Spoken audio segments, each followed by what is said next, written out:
Assalamualaikum warahmatullahi wabarakatuh. Perkenalkan, nama saya Anissa Karani. NIM saya 060125117. Saya akan menjelaskan tentang sejarah bahasa Indonesia. Asal mula bahasa Indonesia ini bukanlah bahasa yang tiba-tiba begitu muncul.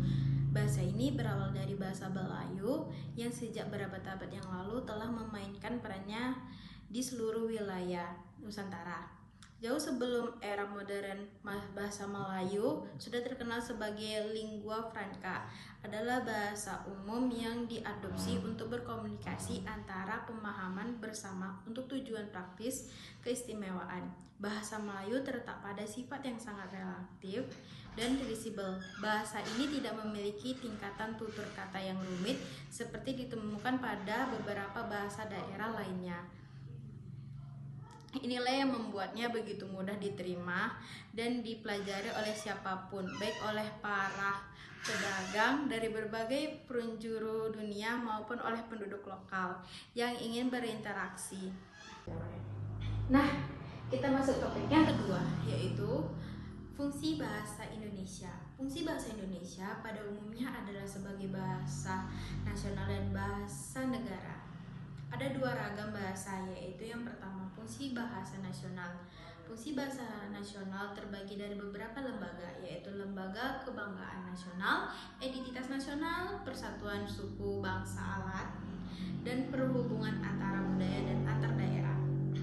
Dari lembaga-lembaga tersebut, kita bisa menyiapkan Indonesia dengan karakter lintas bahasa Indonesia yang tidak hanya ditentukan oleh daerah atau lagu kebangsaan, tetapi oleh bangsa, serta dengan adanya bahasa Indonesia, interaksi dan pemahaman antara budaya dapat berjalan lancar.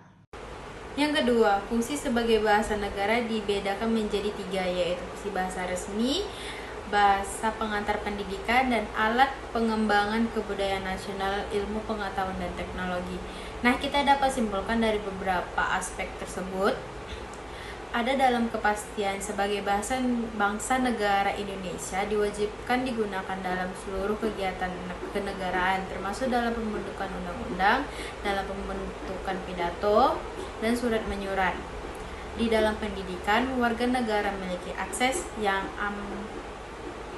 sama terhadap pengetahuan bahasa Indonesia, digunakan sebagai bahasa pengantar di semua jenjang pendidikan. Nah, kita masuk yang ketiga, yaitu ragam bahasa Indonesia. Ragam bahasa Indonesia itu terdiri jadi dua, yaitu tulisan dan lisan.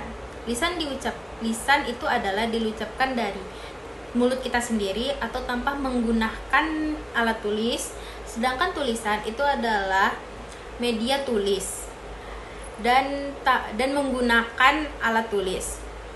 Yang kedua adalah ragam santai. Ragam santai adalah program santai yang digunakan situasi yang tidak resmi dan akrab, atau lebih santai dengan menggunakan kalimat yang lebih gaul dan seksual. Biasanya digunakan dalam keluarga, teman-teman, atau sahabat.